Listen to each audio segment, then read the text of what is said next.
Segundo livro dos Reis, capítulo 9. Jeú é ungido para ser rei de Israel. Enquanto isso, o profeta Eliseu chamou um dos jovens profetas e disse: Apronte-se e vá até Ramote-Gileade. Leve este jarro de azeite e, quando chegar lá, procure Jeú, filho de Josafá e neto de Ninzi. Leve-o para a outra sala, longe dos seus companheiros. Aí derrame azeite na cabeça dele e diga: O Senhor Deus anuncia que o está ungindo para ser rei de Israel. Depois saia de lá o mais depressa que puder. Então o jovem profeta foi até Ramote-Gileade e lá encontrou reunidos os oficiais do exército. Ele disse: Eu trouxe uma mensagem para o Senhor. Jeú perguntou: Com qual de nós você está falando? Com o Senhor mesmo, respondeu ele. Então os dois foram para uma sala, e o jovem profeta derramou azeite na cabeça de Jeú e disse: O Senhor, o Deus de Israel, anuncia isto: Eu estou ungindo você para ser o rei do meu povo de Israel. Você deve matar o seu chefe, o rei Jorão, filho de Acabe, para que assim eu castigue Jezabel por haver assassinado os meus profetas e os meus outros servos. Toda a família e todos os descendentes de Acabe devem morrer. Eu vou acabar com todos os homens da família dele, tanto os jovens como os velhos. Vou tratar a família dele como tratei as famílias do rei Jeroboão, filho de Nebate, e do rei Baasa, filho de Aías. Jezabel não será sepultada, o seu corpo será comido pelos cachorros perto da cidade de Jezreel. Depois de dizer isso, o jovem profeta saiu da sala e fugiu. Jeú voltou para o lugar onde estavam seus companheiros e eles perguntaram: Tudo bem? O que aquele louco queria com você? Vocês sabem muito bem o que ele queria, respondeu Jeú. Não sabemos não, disseram eles. Conte o que ele disse. Jeú contou. Ele me disse que o Senhor Deus anuncia isto: Eu estou ungindo você, Jeú, para ser o rei de Israel.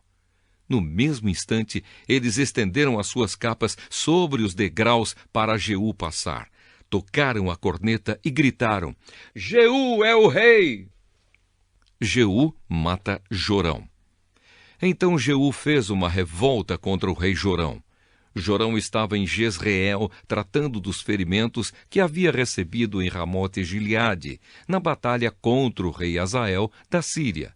Por isso, Jeú disse aos seus colegas oficiais: Se vocês estão do meu lado, não deixem que ninguém saia escondido de Ramote-Gileade para ir avisar os moradores de Jezreel. Então subiu no seu carro de guerra e saiu para Jezreel. Jorão ainda não tinha sarado e o rei Acasias, de Judá, se encontrava ali, fazendo-lhe uma visita.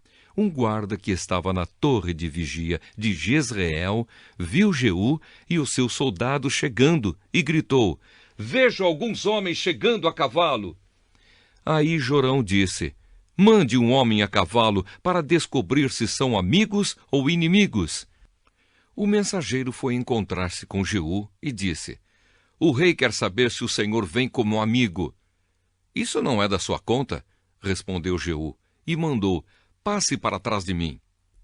O guarda que estava na torre de vigia contou que o mensageiro havia se encontrado com o grupo, porém não estava voltando. Outro mensageiro foi mandado e fez a mesma pergunta a Jeú, e novamente ele respondeu: Isso não é da sua conta. Passe para trás de mim. Novamente o guarda contou que o mensageiro havia chegado até o grupo, porém não estava voltando, e disse também: O chefe do grupo está guiando o seu carro de guerra como um louco, exatamente como Jeú faz. Aprontem o meu carro de guerra, ordenou o rei Jorão. O carro foi preparado e então ele e o rei Acasias saíram, cada um no seu carro, para ir ao encontro de Jeú. Eles se encontraram com ele no campo que havia sido de Nabote. Aí Jorão perguntou: Você veio como amigo? Jeú respondeu: Como podemos ser amigos quando ainda continuam as feitiçarias e a adoração de ídolos que Jezabel, a sua mãe, começou? Então Jorão virou o seu carro e fugiu, gritando para Acasias: é uma traição, Acasias! Mas Jeú puxou a corda do seu arco com toda a força e atirou uma flecha que feriu Jorão nas costas. A flecha atravessou o coração e ele caiu morto no seu carro de guerra. Aí Jeú disse a Abidcar, o seu ajudante: pegue o corpo dele e jogue no campo que era de Nabote. Lembre que, quando nós dois estávamos juntos, andando a cavalo atrás de Acabe, pai de Jorão, o Senhor Deus disse estas palavras contra Acabe: ontem eu vi o assassinato de Nabote e dos seus filhos, e prometo que castigarei você aqui, neste mesmo campo. E Jeú ordenou ao seu ajudante: pegue o corpo de Jorão e jogue no campo que era de Nabote, para que assim seja cumprida a promessa de Deus, o Senhor. A morte de Acasias.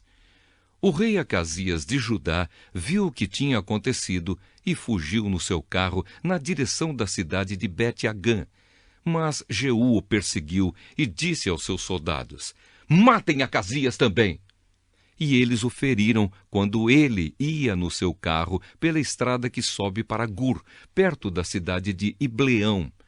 Mas Acasias conseguiu fugir até a cidade de Megido, onde morreu. Os seus oficiais levaram o corpo de volta para Jerusalém e o sepultaram nos túmulos dos reis, na cidade de Davi. Acasias havia começado a reinar em Judá no ano 11 do reinado de Jorão, filho de Acabe, em Israel. Jezabel é morta. Jeú chegou a Jezreel e Jezabel ficou sabendo disso. Então pintou os olhos, penteou os cabelos e ficou numa janela do palácio, olhando para a rua. Quando Jeú entrou pelo portão do palácio, ela gritou: olá, Zinri, assassino do seu senhor! Jeú olhou para cima e gritou: quem está do meu lado? 2 ou 3 oficiais do palácio olharam para ele de uma janela e Jeú lhes disse: joguem essa mulher daí! Eles a jogaram e o sangue dela respingou a parede e os cavalos. Jeú passou por cima dela com os cavalos e o carro e entrou no palácio. E depois que comeu e bebeu, disse: peguem aquela maldita e a sepultem. Afinal de contas, ela é filha de um rei.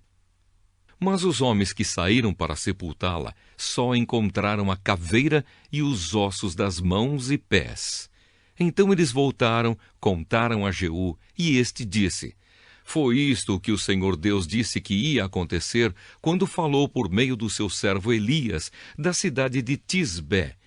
Os cachorros comerão o corpo de Jezabel perto da cidade de Jezreel. Os seus restos serão espalhados ali como esterco, e assim ninguém poderá dizer: esta era Jezabel.